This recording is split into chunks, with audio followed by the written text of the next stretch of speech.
Now, in our Survivor series, we talk about the principles if you want to deploy beyond enemy lines. In this part of the conversation, we talk about the whole concept of mission command as a philosophy around leadership. So the understanding of mission command is that if we have centralized intent, in other words, we know what we want, there's a shared consciousness, then, and that's most probably true of the higher level, the higher up in the organization or in the decision-making process. We need that clarity. But now we need to execute, and the execution part is defined by empowerment. What it means is that there's no ways you can keep, as a leader, tab on everything in the business. You have to let go. And for that, you need to choose the right people. You go beyond enemy lines. You choose the right people, give them what they need to be able to execute the task, and then make them good. And this is really what empowerment implies, that the people that will get the job done on your behalf should be allowed to do it. And they should be able to make decisions at their level. And they should be able to take and deal with the consequences of those decisions. That is empowered execution.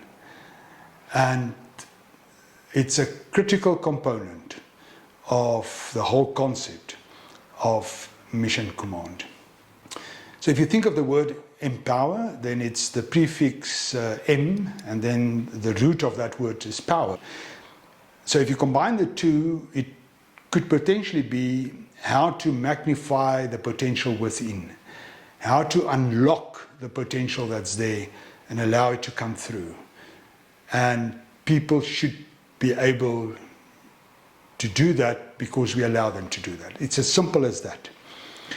There is a bit of a trap that some leaders fall into, and that is they actually want to be in control. They don't want to let go and allow for empowered execution. Then they get challenged on that particular approach in their leadership.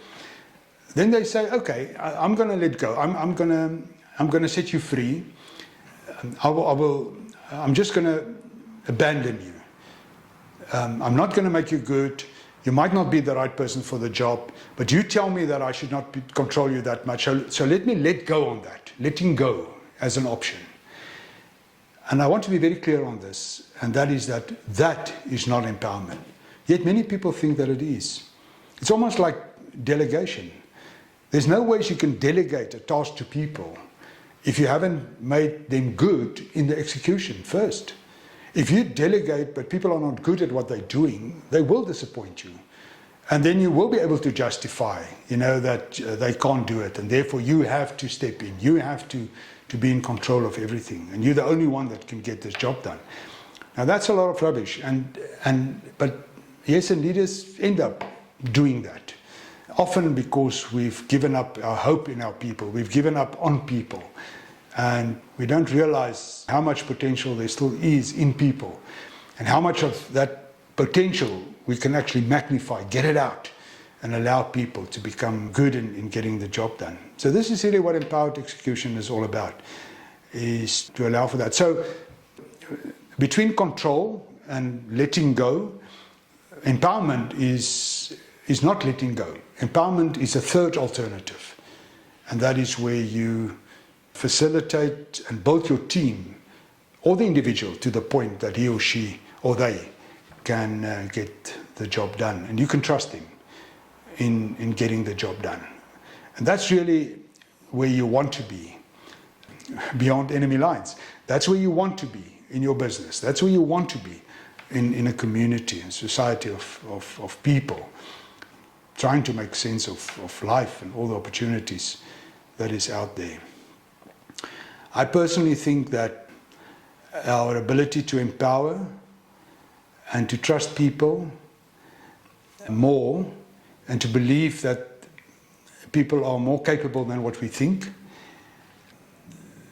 and not to clutter that with a lot of other stereotypes, is one of the best things that you can do for society, and by implication for the community that you're part of, but also for the businesses that you try to run and try to facilitate. And I think it's just a concept that we need to smoke in our pipes more. What can I do to empower people for more and then trust them with the execution and allow them to get the job done? You have to understand that as a leader, you don't have enough time on hand yourself to control everything and to want to be in control of everything. You don't have the personal resources for that. So you actually want to set yourself free by get the right team, get the right people in there, give them what they need, and then find a way to make them good. And I think that's one of the reasons why something like performance coaching, not only life coaching, that's something else for me, but performance coaching is a key driver in a business and a community. It's one of the most underutilized skills for success, is the total absence of performance coaching and coaching people how to get the job done. And it's a skill that we will maybe touch on it later and see if we can understand it better. But this is typically what it means to empower people for execution. You have to trust them. Smoke that one.